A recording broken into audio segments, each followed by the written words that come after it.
So for some reason I'm motivated to do these in rapid fire order. We're talking the Battletech Shadowhawk. Who likes low caliber massed volume of fire? No pillow under my neck made it really, really uncomfortable. Anyway, Shadowhawk.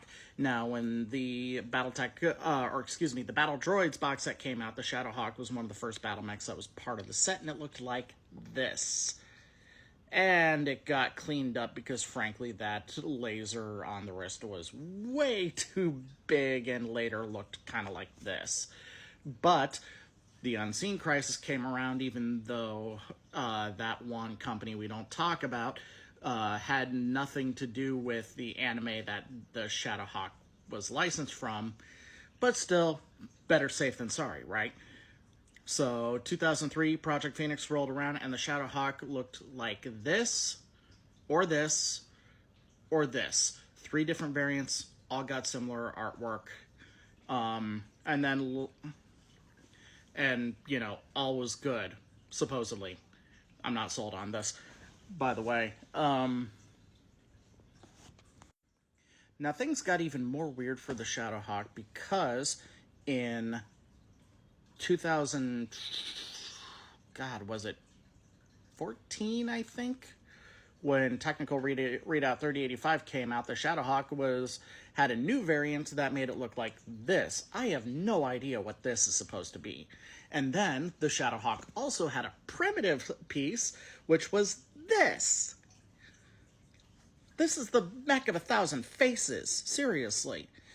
So, the great new scene revival comes around. We take all this up and we take the best out of one of the weirdest mechs ever existed, and we come up with this. Now, the Shadowhawk is not a pretty mech by any stretch of the imagination, and frankly, the efforts to slim it up into whatever the hell this was did the mech a great big disservice. This is a big, clunky thing that is given out to literally everyone who passes mech warrior training barely. So the art should reflect that, and to that point, this is really the best way to go about it.